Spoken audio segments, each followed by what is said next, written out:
So with the help of Hashem, we're going to have a certain series of introductions to Kabbalah.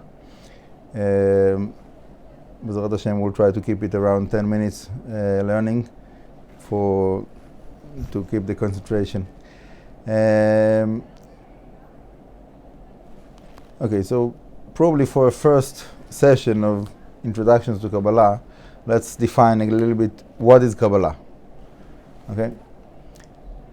So we have, within the Torah, we have many parts of the Torah. And, for example, we have Mikra. We have the Mikra of the Torah, Nevi'im, Ketuvim, right? That's one part. Another part is within the oral Torah. Okay, so that's the written Torah, we have the oral Torah. So within the oral Torah, so we have the part of the Midrashim, we have the part of the Halachot that comes out of the different sources and so on.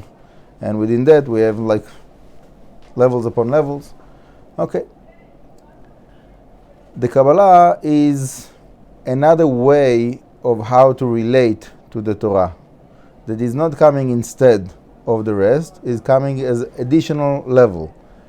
Another dimension, how you can relate to the Torah, how you can get the inner message, except of the halacha that is telling you what to do practically. Besides of the midrashim that you can learn of how to relate and how to look on life according to the Torah. On top of that, the Kabbalah is giving you the secrets of the Torah that are hidden, that are talking about the spiritual levels that are behind things. So, for example, if we look on a subject like, for example, tefillin, okay, so you can learn about tefillin. What is the source in the writings? You can look on what is the source, what the midrash is telling us about the meaning of tefillin. Okay, you can learn about the halachot of tefillin, what makes them to be kasher, pasul, meudar, not meudar, right? So the Kabbalah will tell you about the tefillin. What is the spiritual meaning of tefillin? What is happening in the spiritual realms when you are putting on the tefillin? Okay. The reason I'm emphasizing that is because there is people in the world that they think that Kabbalah is a different field and it has nothing to do with the halacha. So I can learn Kabbalah even though I'm not really involved and I don't know what the halacha is telling me. But my point is that no, it's not true, because you cannot relate and apply for example, the concept of the spiritual process that takes place when you're putting on tefillin, if you're not putting on tefillin, or if your tefillin is not kosher, it doesn't happen, right? If you can speak about communication with the phone as a parable. So maybe you have like a idea about how the phone works, but if the phone doesn't have the right wiring, so it wouldn't work.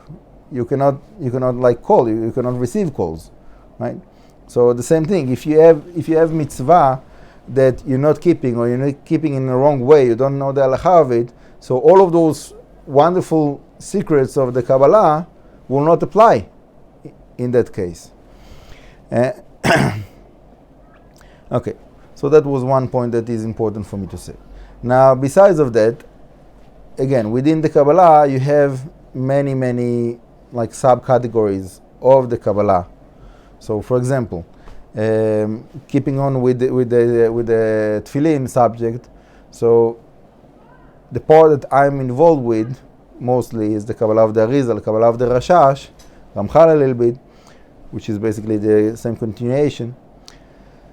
So that tells you about a certain process that takes place when you're putting on tefillin, how the abundance comes with the tefillin, and what is the meaning of every part of the tefillin, the batim and the parshiyot and every detail. So when you look on the tefillin, so you can make it and so on. Okay, so that will be one thing. There is other lineage of Kabbalah that for me I'm not so involved with, but there is sources that I'm aware of that are speaking about it that will explain that when you putting on the tefillin, so you are activating a certain system of angels that are doing a certain function, for example. Yeah.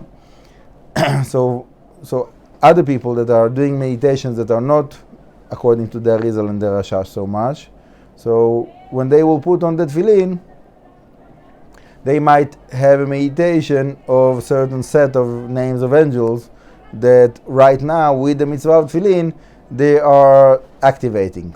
They are getting to, they are doing their functionality in the system of that Hashem created.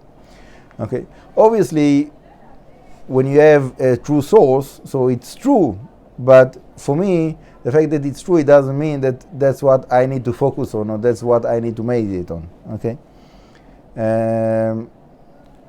so that field of dealing with the like angels and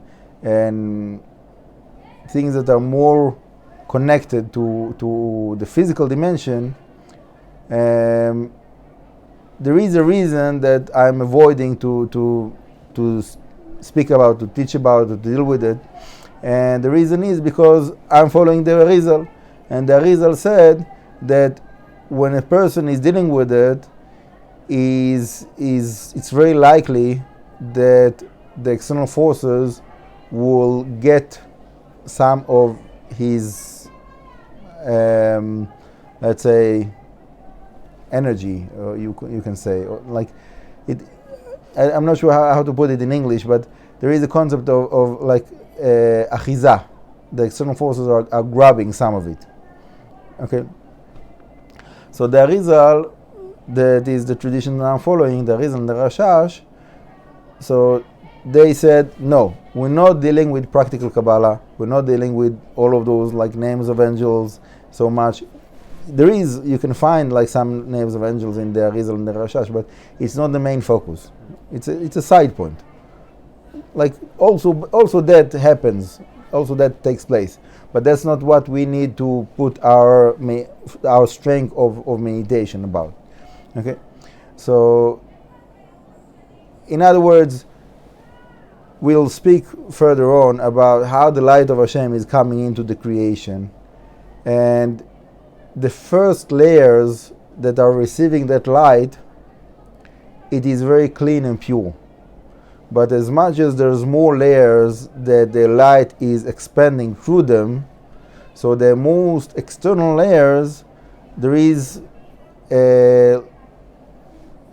influence of the external forces that are like, you can say, like dirtiness, like germs that are like making those realms that are spiritual but are not high spiritual, they are like lower spiritual realms, to be contaminated. No, so the Arizal says you have to be, first of all, someone that is dealing with it, you have to be in a very, very high level to get over all of his Yetzer Hara, totally like righteous, and to be pure.